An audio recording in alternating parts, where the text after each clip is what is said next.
Alrighty, so we're on session 4 of a little 4-part mini series on sort of grounding and reclaiming ourselves. I think when I asked myself what it is I'm doing here, I think the word that came through was trust. So um, quite often I think maybe we think the doctor has the answer, or the next contract will be the answer that you're looking for, or just something down the line where we're putting trust outside of ourselves rather than centering it back inside ourselves. So trusting that we have the power and the wherewithal to adjust our day, because these what we're doing, these practices aren't, they're well established now. There's all the apps. You only have to open up Instagram and search for breathing practices or nervous system reset or vagal breathing. It's all there, all the YouTubes in the world. But why aren't we doing this stuff? And I think the why we're not doing this stuff is because we outsource our trust, and we've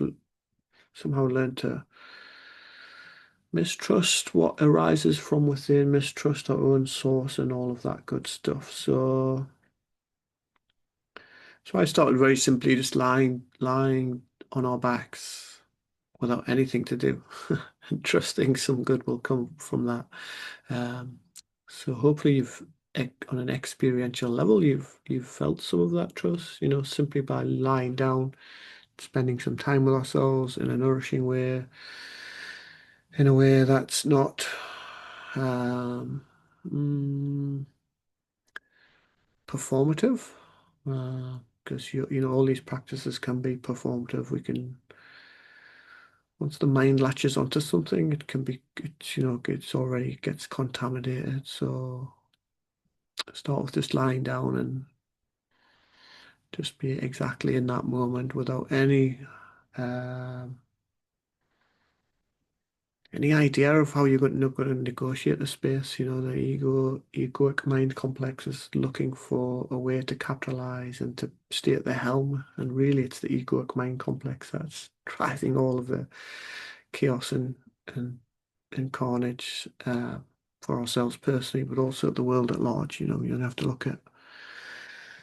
Oh gosh, we don't want to go into any of that, do we? But like, yeah, egos plus money, plus power, plus status. It's truly devastating. Um, so we're entering space where the ego has no role, has no job, um, has no purchase. And really, my meditation teacher says meditation is this.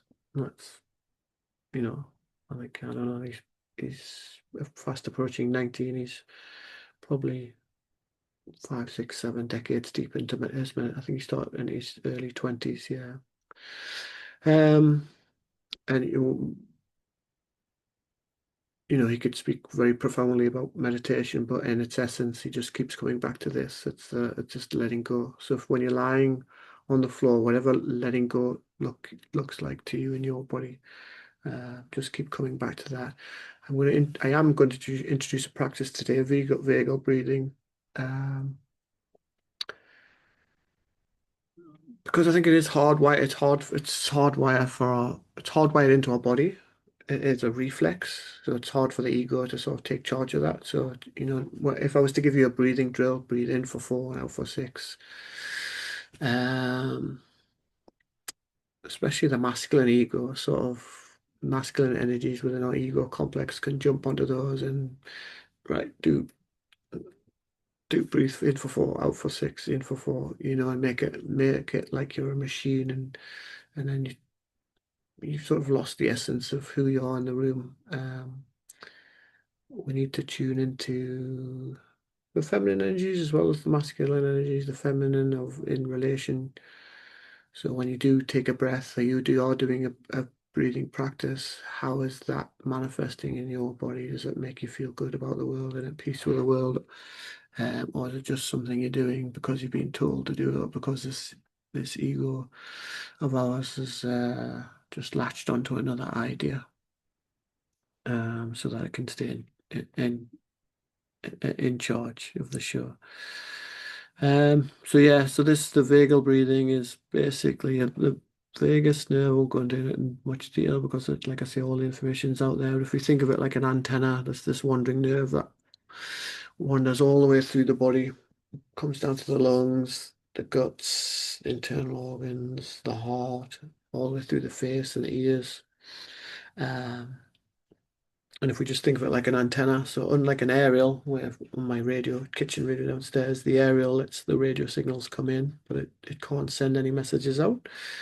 An antenna can receive information, but also can send information out. So if we think of it like an antenna where um, the body is sending information, apparently it's about 80% of the information going to the brain and then 20% from the brain back down this vagal, these vagal channels, telling the body what to do. The body is informing the brain, and then the brain is sort of using that information to make better decisions. So, and yeah, if I was to do like a cartoon version of what if something stressful had happened and then I was out of that stressful situation, I would give it the old phew, there would be an audible, some sort of vocal exhale, I think I've asked anyone to do some sort of, even though that's maybe exaggerated, some sort of idea of what a feeling of relief looks, sounds, and feels like. It would be something like, phew, that's our general common sense understanding of what relief looks like. So this is hardwired in our body, and we can just use that. We could just sort of jump on that to um, trigger some of these mechanisms that inform the brain that it is okay to unwind and relax. So the vocal breath, I guess three things. It's the exhale. So it's a vocal exhale. That'll be point number one. It's longer than the inhale, point number two, which I think we practiced on the last video as well. And then point number three is just sort of finding completion with the exhale before we then breathe in. I'll set a timer for, should we do it for 4 minutes? I'll set a timer for 4 minutes. Again, that becomes now a breathing practice where we're now sort of setting parameters on it rather than being in the moment and think, oh, that's enough for me. If you do a couple of breaths and you think that's enough for me, I'm just going to let that exercise go and just be still. Great, go with that. If you want to write it for the 4 minutes, then write it for the 4 minutes. If you feel like the 4 minutes is too much and it's driving you somewhere you don't need to be, then just let go of everything and just come back to the floor underneath you. So first things first, if we lie down on the floor, knees bent, feet planted, maybe a little bit of a cushion, or I quite like a thick-ish book for my head because I find my muscles get to soften. And if it's soft cushion, then my body doesn't have to relax. But if I have a fairly firm cushion or a book even, maybe paradoxically, I feel like my body relaxes better on a hard floor and a hard surface. But um, by all means, make yourself comfy. Start with where you're at. Start with what your body needs. Yeah, treat yourself. Treat yourself to a blanket. Um, do all that wriggling stuff that you need to do to get comfortable. And feel like it's like, we shake the snow globe and then we hold the snow globe still, and then all of the snow's flying, whirling around. So it's that bit of lying down can feel heightened, corner like this intimidating. So another reason perhaps why we don't do our meditation stuff, even though we know it's good in the long run, is because it is there's a lot to step into. So just knowing that that's normal and natural and feeling into the earth so that we're not alone in this. We have a lot of support. We have the whole earth in our back. Even if you are like um, not on the ground floor like I am here, if you're away from the ground, the building is still supported by the ground. So ultimately, feel down through the building, through the foundations. You can feel into the earth. Everything is ultimately supported by the earth. So In a feeling sense, not a thinking sense. Feel into the ground. Feel the weight of your feet. You can notice the left foot versus the right foot. And your buttocks and around the hips. Feel where that's resting on the earth. A lot of our fight flight muscles around our hips, haven't we? The muscles that help us run away or curl up into a ball. There'll be a lot going on around our hips. And feel the weight through the mid-back, the support around the mid-back. Mid-back into shoulder blades. Shoulder blades out into the arms. Feel the weight to the arms. And then the weight of the skull, gentle pressure through the back of the skull. And the body as a whole.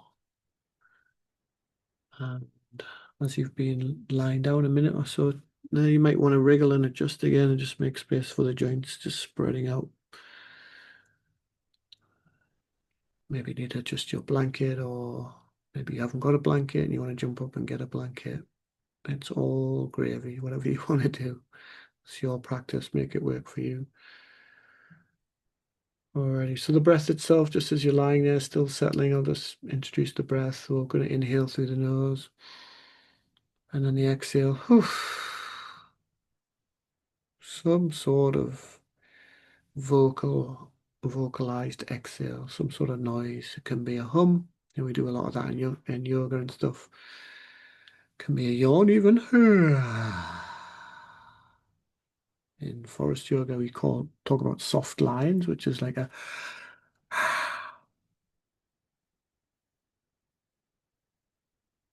some of that helps to get into the muscles, some of the tense muscles in our jaw.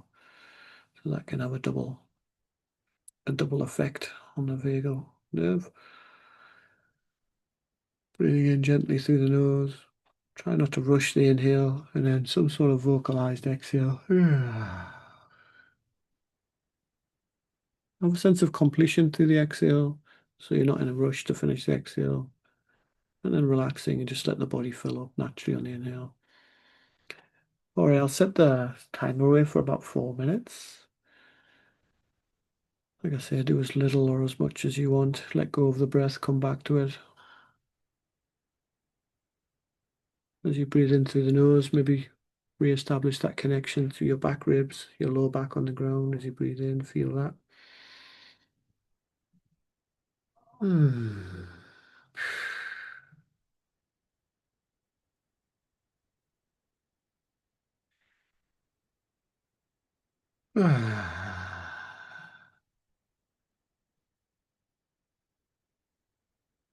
And presumably you're in your own space. You can make as much noise as you want. And even in our own space, it can feel uncomfortable and a bit. Again, the ego is like, why am I doing this? This feels weird. This sounds weird. It's not socially accepted to make these noises. So we can, even now, the ego is trying to get in on the act. But if we can tune into the sensations and just having a sense of, oh, you know what, my body appreciated that, and just stay connected to bugger the ego. I'm going to go with this because it actually feels good in my body.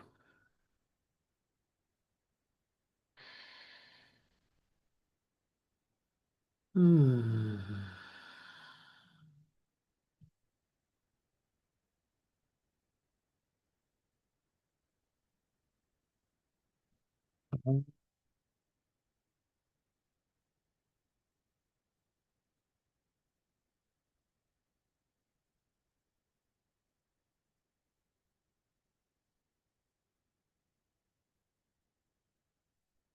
It can be quite scary what comes out of our mouths, these involuntary noises. And I think we don't realize how much the ego is controlling or every nuanced move. And when we let the body go free rein, we can bring stuff up from the depths. Probably best not to overthink it, and just if it's feeling good, then run with it. Kids are great, aren't they? Because you would just, if I had a class of kids in front of me, there'd be some kid doing a line noises, some kid would be hissing like a snake, some kid would probably just be whistling. They would just have a great excuse to make a lot of noise, wouldn't they? They wouldn't be bothered really. Not till they get to a certain age anyway, and then we start to get self-conscious, don't we? But maybe we can learn from our younger childlike self and just be playful and experimental, because that's where learning is really, isn't it? That's what that is, isn't it? We try all the ways and you find the best way rather than thinking, well, there must be a perfect way or my hum must sound like a professional singer's hum or a yogi's hum or whatever. So letting all ideas of perfection or what a good noise and a bad noise would be. Just making noise with a view to seeing how the body opens up to that noise.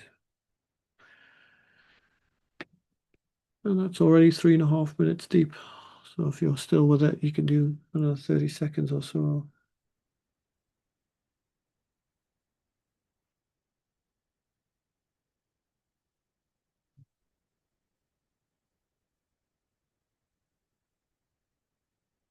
Staying connected to the ground, your anchor.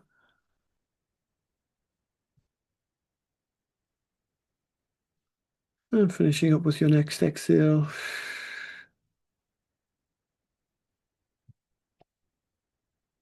And that's our 4 minutes. You can just let go and just hand control back to the body, hand our breath back over. Come back to feeling the body on the ground, heels maybe, start at the feet, hips, mid-back, shoulder blades, arms, and the weight of the head. Whole body lying on the floor. And just a sense of where you were at the start of that little bit of time, and then where you are now, and whether that has actually moved the dial on whatever sort of level of anxiety or ill at ease you're carrying around. Maybe that ill at ease and anxiety is still there, but maybe we're just at peace with it a little bit more. It's not driving us and bullying us and pushing us around so much. It's just there. It's just part of life.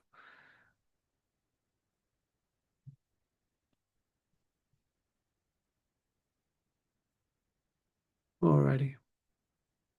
Hope that was useful for you. Take care, everyone.